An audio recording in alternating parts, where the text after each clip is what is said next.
ସମସ୍ତଙ୍କୁ ମୋର ଜୁହାର। ଆଜ ମୁଇଁ ସୁଜି ବନଉଥିଲି ସକାଳେ କା ଆଜିର ଭିଡ଼ିଓ ସକାଳର ଭିଡ଼ିଓ ବିନା ତେଲରେ ସୁଜି ବନଉଥିଲି ବେଲେ ମାନେ ସୁଜି ବନଉ ମୋତେ ଗୋଟେ ଭାବନା ମାନେ ଗୋଟେ ଚିନ୍ତାଟେ ମାନେ କଥା ଗୋଟେ ମୁଇଁ ଭାବଲି ସେଟା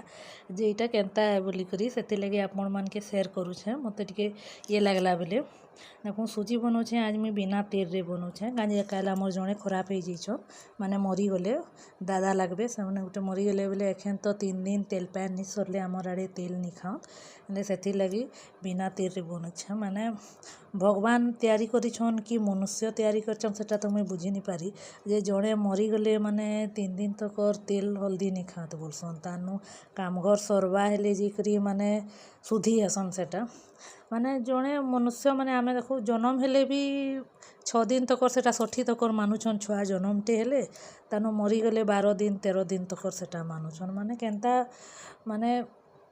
ହୋଇଛେ ଜିନିଷଟା ମୁଇଁ ତ ସେଟା ବୁଝି ନି ପାରବାର୍ ମାନେ ଭଗବାନ ତିଆରି କରିଛନ୍ କି ମନୁଷ୍ୟମାନେ ଆମେ ହିଁ ତିଆରି କରିଛୁଁ ସେ ଜିନିଷଟା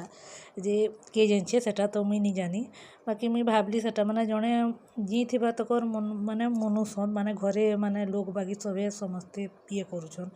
ମରିଗଲେ 13 ଦିନ ସରିଗଲେ ସେମାନକେ ପାସରି ଦଉଛନ୍ ମାନେ କାମ ଘର ତକର ମାନେ ଟିକେ ଦୁଃଖ କଷ୍ଟ ମାନେ ଯେନ୍ଟା ଭାବିଲେ ମାନେ ମନ ଭିତରେ ଥିସି ଗୋଟେ ଜିନିଷଟେ ଦୁଃଖ ଜିନିଷଟା ଥିସି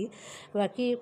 13 ଦିନ ମାନେ କାମ ଘର ଯେନ୍ ସରିଯିବା କାମ ହୋଇଯିବା ଦଶା ହେଇଯିବା କାମ ଘର ହେବା 11 ଦିନ 12 ଦିନ ହେଇଯିବା 13 ଦିନ ସରିଗଲେ ସବେ ସେଟାକେ ଟିକେ ପାସରି ଦଉଛନ୍ ସେଥିଲାଗି ମୋତେ ଟିକେ ଭଲ୍ ନି ଲାଗଲା ବେଲେ ମୁଇଁ ଆପଣ